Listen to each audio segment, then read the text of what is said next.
Wazi Halpa. Tonight we're going to continue on with the second half of chapter 3. So we'll pick up where we left off. I believe we had left off where their sister was starting to express what she's going through. Meanwhile, their sister faced a myriad of challenges as she learned to adapt to her new form. The sensations of her powerful body were both exhilarating and disconcerting. She marveled at the strength of her muscles, the keenness of her senses, and the swiftness of her movements. Yet every leap and bound, every scent caught on the wind, was a bittersweet reminder of the life she had left behind. As hunger gnawed at her insides, the mountain lion was forced to confront a harsh new reality. Her former human tastes no longer suited her current feline form.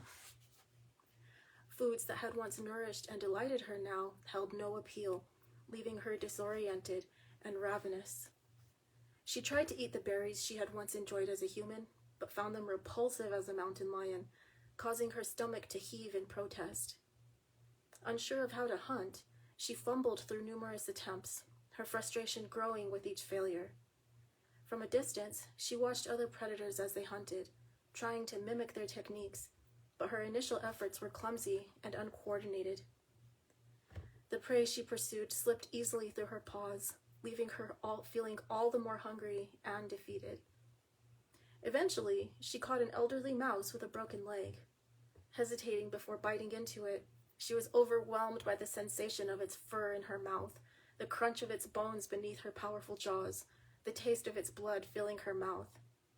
The experience was jarring, something she had never imagined herself doing. Her human sensibilities recoiled in horror at the grisly act she had been compelled to commit to survive in this new form. Yet, as she consumed the mouse, she could not deny the surge of vitality that began to course through her mountain lion form.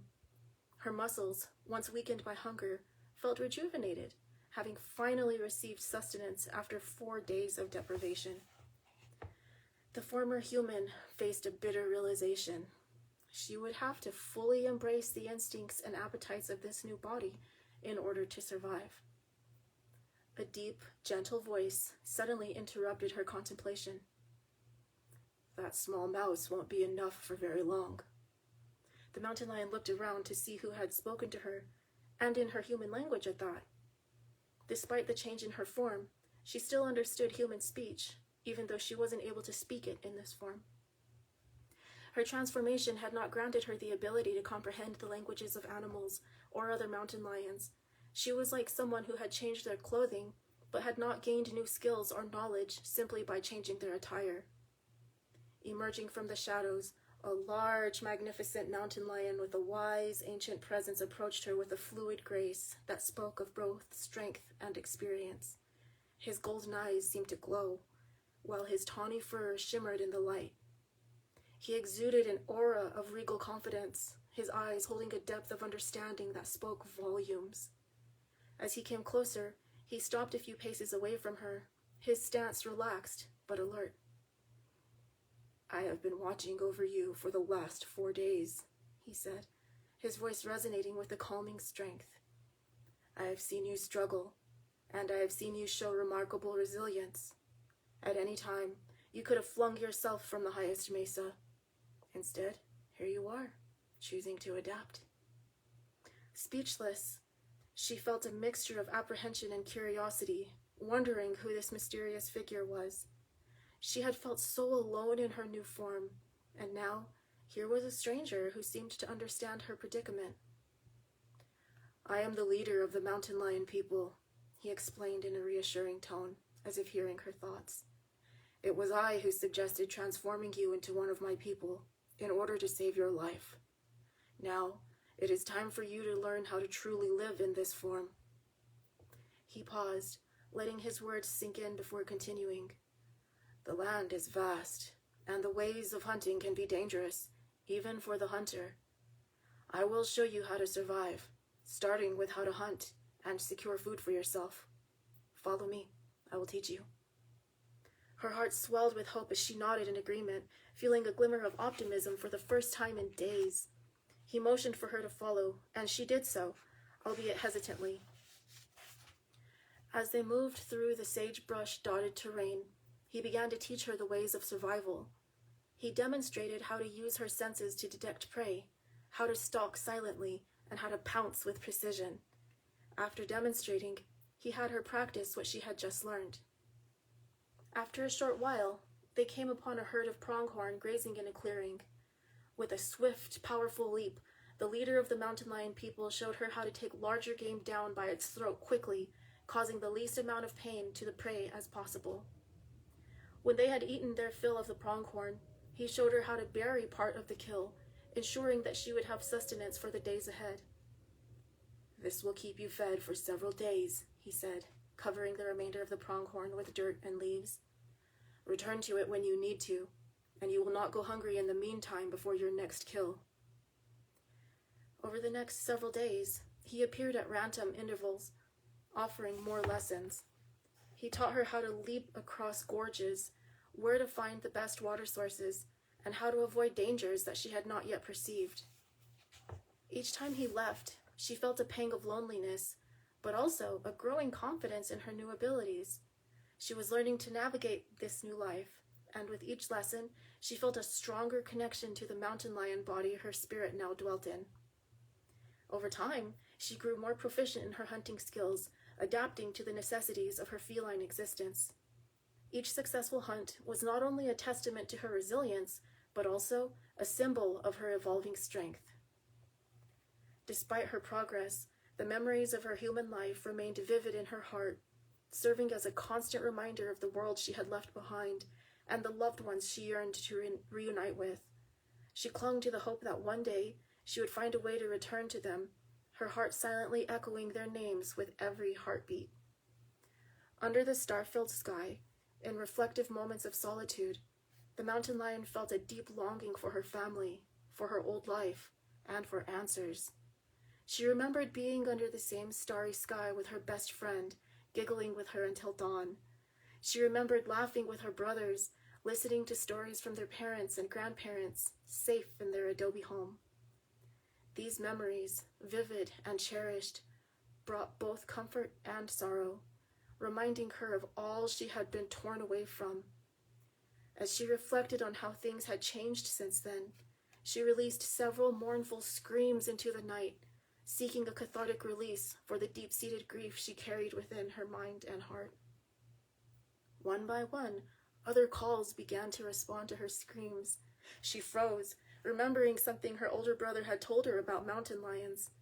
The realization that her cries had inadvertently signaled potential mates, or worse, territorial rivals, filled her with a surge of panic. The thought of encountering other mountain lions, born to this life and far more adept at navigating the dangers than she currently was, sent a chill down her spine. Hearing movement in the brush growing closer, she felt a sudden, urgent need to retreat. Driven by fear and instinct, she bolted away from the source of the sound, her heart pounding in her chest. She raced toward the direction of her pueblo, hoping the familiar terrain would offer some semblance of safety and a temporary escape from the unknown threats lurking in the darkness. The distant sound of her pursuers grew fainter as she raced through the underbrush. Her senses, heightened by her mountain lion form, guided her toward a familiar landmark, a towering mesa that rose above the landscape of her pueblo. Breathless and weary, she scrambled up the rocky slope, each movement a testament to her growing strength. As she reached the top, she collapsed onto the sandstone, her body aching from the exertion. From the height of this vantage point, she could see the distant outline of her pueblo, a comforting beacon against the desert landscape. She spotted her family's home, and just beyond it, the home of her brother, with his wife, her best friend. The sight of her family's familiar homes brought a mixture of relief and sorrow. Though they were far away, the view connected her to the world she longed to return to. As the first light of dawn began to paint the sky with hues of pink and gold, she let out a long, contented sigh. Exhaustion finally overtook her, and she curled up on the cool sandstone. The sun rose gently over the horizon, casting a warm glow over the sandstone mesa and the weary mountain lion. With a yawn, she lay on the sandstone, exhaustion slowly giving way to a deep restorative sleep. The mesa offered her a rare sense of security and connection to the world she had left behind. This vantage point, with its sweeping view of her pueblo, provided a sense of familiarity and solace in the midst of her new reality. When she awoke a few hours later, the sun's gentle rays illuminated the landscape, casting a warm glow over the familiar scene below. The mesa top she watched her pueblo from, once an unscalable tower of sandstone to her human body, now felt like a comforting refuge just for her. She lay still for a while longer, savoring the tranquility and the beauty of the desert morning. As a human, she had always been busy with daily tasks that started before sunrise, rarely enjoying the luxury of simply basking in the light of the rising sun and appreciating the stillness of the dawn. While the day progressed, she remained atop the mesa, watching as her pueblo came to life with the daily routines of her people. The rhythmic patterns of life, so familiar yet distant, stirred a deep sense of longing within her. She saw her family moving about their day, though the details were indistinct from the distance and her elevated position. The familiarity of their patterns and the presence of her home brought her a bittersweet comfort. Just before dusk, when the sky was painted with shades of orange and pink, she noticed a gathering near the center of the pueblo. Her heart quickened with curiosity and anticipation, her instincts telling her that something significant was unfolding soon. When the sky darkened and the stars began to appear, she returned to the mesa top, nestling herself deep into the sandstone, feeling both a poignant sense of connection and the gentle pull of the night.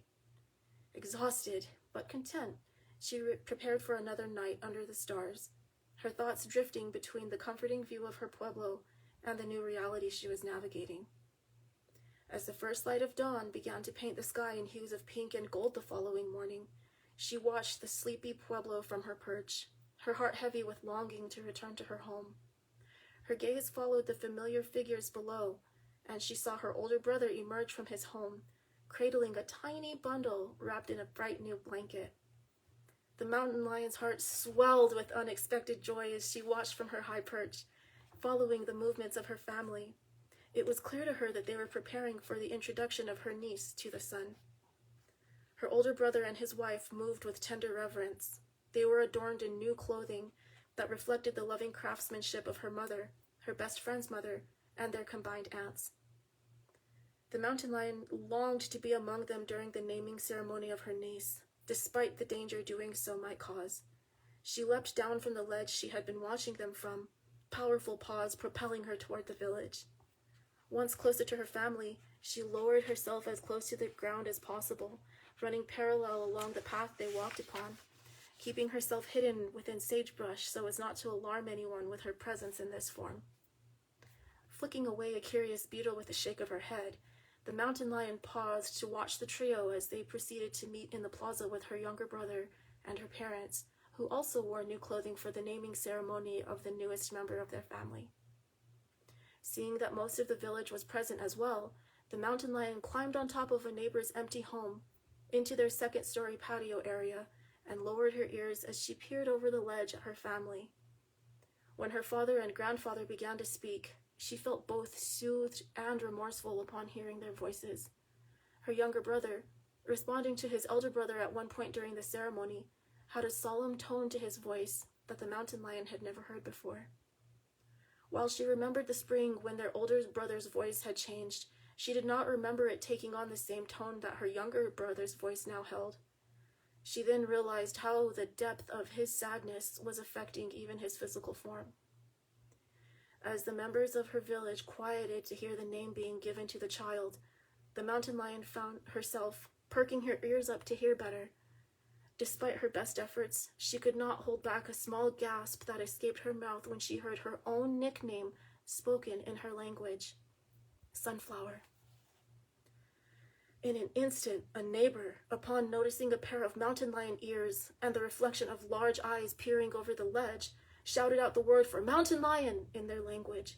Panic spread through the crowd as people began to return to their homes for their hunting gear. Sunflower, the mountain lion, startled and wide-eyed, recoiled and quickly turned away. She turned on her heels and leapt off of the neighbor's house, running quickly to the safety of the distant mesas to ensure she was not hunted down. For the next 4 days, Sunflower did not go near her pueblo.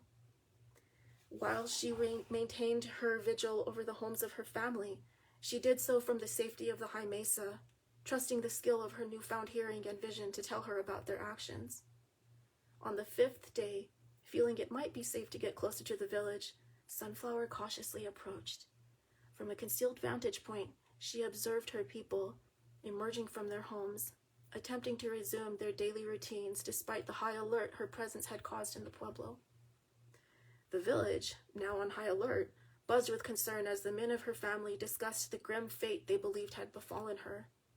They spoke in somber tones about their fear that Sunflower had been killed by a mountain lion, and that the same creature had returned to continue its rampage for human flesh. A chilling sense of dread settled over Sunflower as she overheard their conversations. The weight of their mistaken belief that she was dead and the mountain lion responsible had come back to bring further harm gnawed at her heart. The fear that her family harbored was a painful reminder of her current predicament and the unspoken anguish that they were enduring. Sunflower watched with a mixture of sadness and worry as her family continued to move about the day. Her heart broke at the sight of her younger brother, crying silently in the spot he usually waited for her in, his eyes scanning the horizon with the sense of sorrowful acceptance at what he thought was her fate. Although others spoke of her disappearance as a death, he refused to fully accept that possibility, instead holding on to the hope that she could return. As the days went by, Sunflower couldn't help but think of the group of men responsible for her current predicament.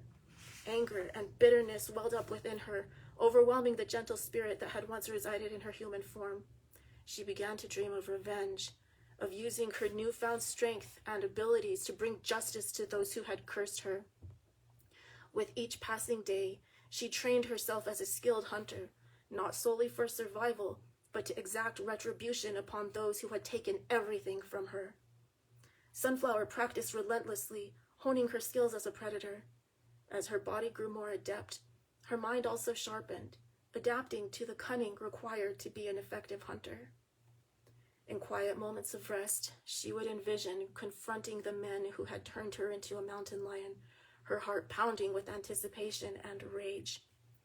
Though she understood that they had spared her life, she was infuriated that they had transformed her at all, when she had meant them no harm. However, even amidst her vengeful aspirations, a part of Sunflower's gentle spirit persisted. It flickered like a delicate flame, a beacon of the love and compassion that had once been the core of her being. Sunflower's consciousness wrestled with the rage she felt, her conflicting emotions churning within her as she questioned the path she was training herself for. She wondered whether seeking revenge would bring her the closure she desired, or if it would incur spiritual retribution. Though the men's act of transformation had altered her life profoundly, they did spare her life. For that, Sunflower grappled with the concern that pursuing murderous vengeance might invite a deeper spiritual consequence, challenging the essence of her spirit. The thought of potentially drawing the ire of the spirits for actions driven by vengeance weighed heavily upon her mind. Pacing along the mesa top, she eventually sank down into a sandstone slab and tilted her head toward the zenith. For the first time since the day she had been transformed, she began to pray, her mind forming the words her current mouth could not. Mother of all, Father of all, thank you for all the blessings you have prepared.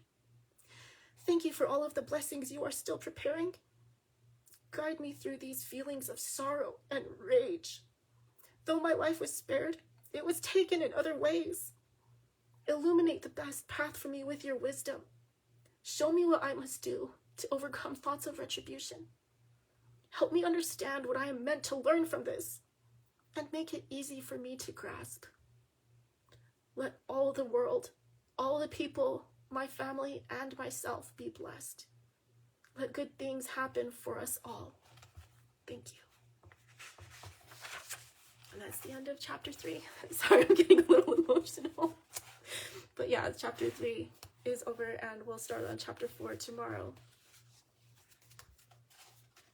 I thank you all for being here. It warms my heart to see more and more of you coming.